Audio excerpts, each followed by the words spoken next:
Hi, I'm Brian Apavu. I am a neurologist with an interest in philosophy, the mind, and living the examined life.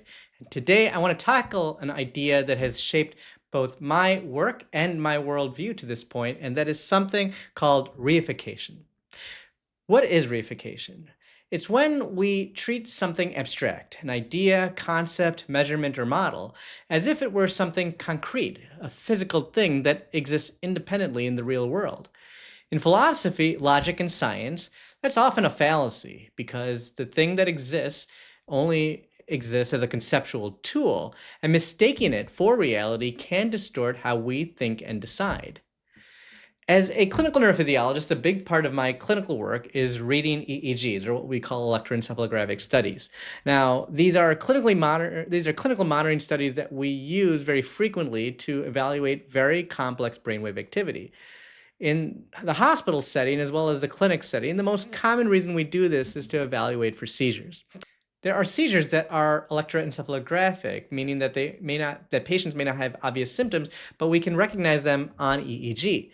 The way that we have been trained to characterize electroencephalographic seizures or electrographic seizures comes from recent published guidelines from the American Clinical Neurophysiology Society, and they carry an operational definition as either epileptiform discharges averaging equal or greater than 2.5 hertz for equal or greater than 10 seconds, or any pattern with a definite evolution that lasts greater or equal to 10 seconds. Now, as a clinical neurophysiologist, I understand this operational definition, and I am well trained in identifying this EEG pattern and letting my colleagues know if their patients experience the seizure. But as I've read lots and lots of complex brainwave studies over the course of my career, as well as other very complicated medical tests, what I've noticed is that the borders of these operational definitions that I use to define certain patterns or certain phenomena that I'm accustomed to blur in relation to the actual signals that I see. How critical are the boundaries of the operational definitions we use? How accurate do they represent the phenomena that we are investigating? A seizure has been conceptually defined as a transient occurrence of signs and/or symptoms due to abnormally excessive or synchronous activity in the brain. But we have other phenomena that occur in the brain, such as event-related desynchronization, cortical spreading depolarization, focal evolving cerebral ischemia, event-related potentials, that all carry some similarities to what we use as a conceptual definition of a seizure when we say that there's synchronous abnormal firing or unusual firing, depending on how you define abnormal and unusual. So what are these phenomena that we are trying to fundamentally understand? At the operational definition, these other phenomena are not consistent with seizures, but at a conceptual definition, we don't quite grab it. The problem here that we're addressing is not just the medical problem, it's actually a philosophical problem, and it gets at the heart of something that's a little bit more at the core, and that is reification. The fallacy of reification occurs when we treat operational definitions as if they are the real phenomena instead of convenient models. The fallacy of reification has strong philosophical roots. The ancient Greeks described the heap paradox, where they described that if you remove a grain from a heap of sand, it's still a heap of sand. But if you keep going, removing a grain and another grain and another grain, is there a point where it actually stops becoming a heap? In philosophical investigations, the philosopher Ludwig Wittgenstein dismantled the idea that all members of a category share a single set of necessary and sufficient traits. Using games as an example, he showed that categories often hold together through overlapping similarities, not rigid definitions. In Ways of World Making, the philosopher Nelson Goodman argued that our categories do more than describe reality. They construct versions of it. Our operational definitions are flawed, but not because they are wrong about nature, but rather that they can be mistakenly perceived to be the only way to carve up a continuous reality, when in fact, they're just one of many possible world versions. In The Logic of Modern Physics, the Nobel Prize-winning physicist Percy Bridgman argued that a scientific concept is synonymous with the operations used to measure it. This is powerful for precision, but he warned that operational definitions are context-dependent proxies, not the thing itself. They're tools for communication and testing hypotheses. When we forget this, we reify them, treating the operational shortcut as if it were the literal reality. Reification isn't just a philosophical curiosity, it's a trap that can freeze progress across many different domains: medicine, economics, morality, etc. The moment we forget that our definitions are modeled, not the phenomena themselves, we stop asking the right questions. Seeing the spectra behind the label is the first step towards solving the problems our definitions don't allow us to see. So, why does this matter in medicine, since I'm a physician? Operational definitions carry value in that they can help us establish a foundation for phenomena. Medical societies across multiple specialties focus on creating committees and working groups that come up with operational definitions for important phenomena that we think about.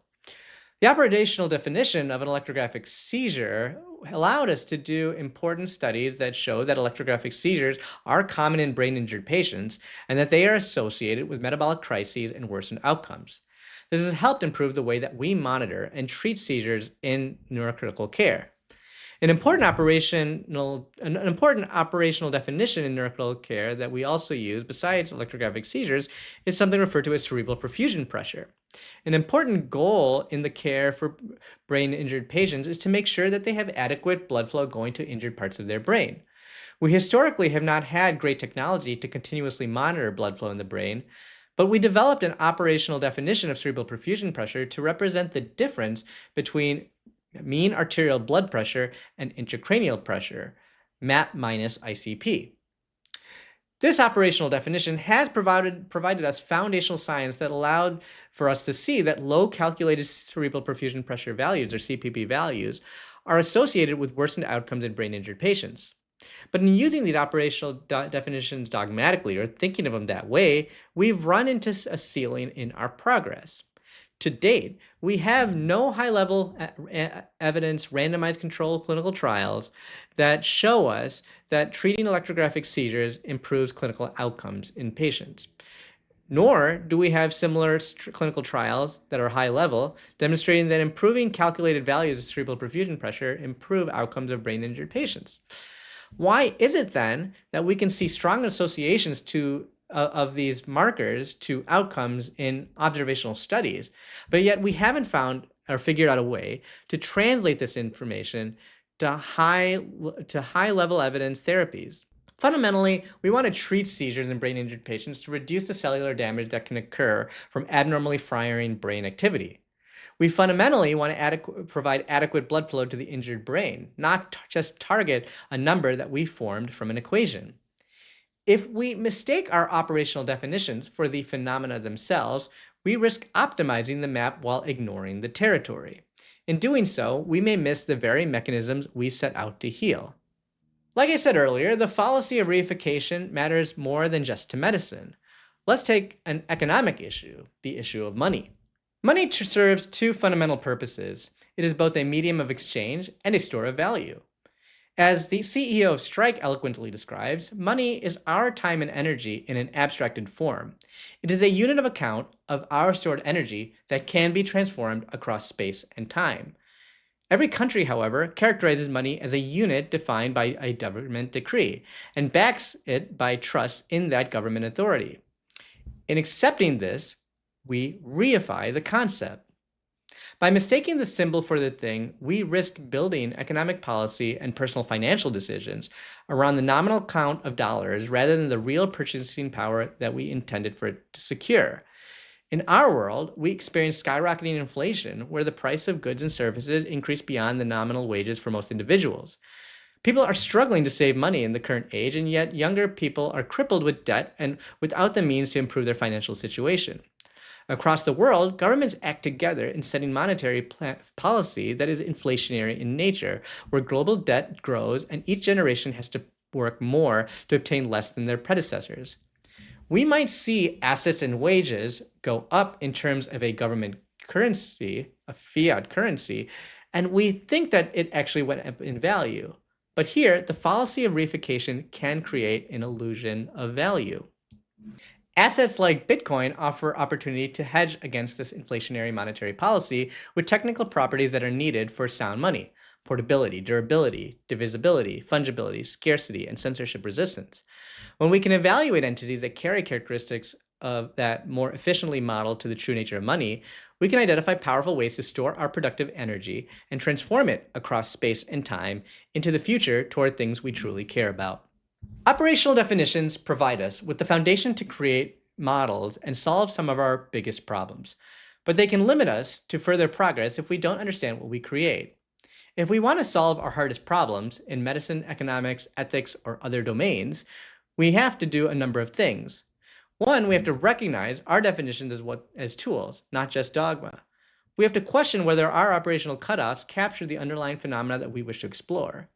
And then we want to turn to first principles, the foundations of our logic, and follow the signals that we observe through inductive reasoning and the scientific approach. Reification hides the invisible spectra. Our job is to see beyond the bins we've built and act on the phenomena themselves.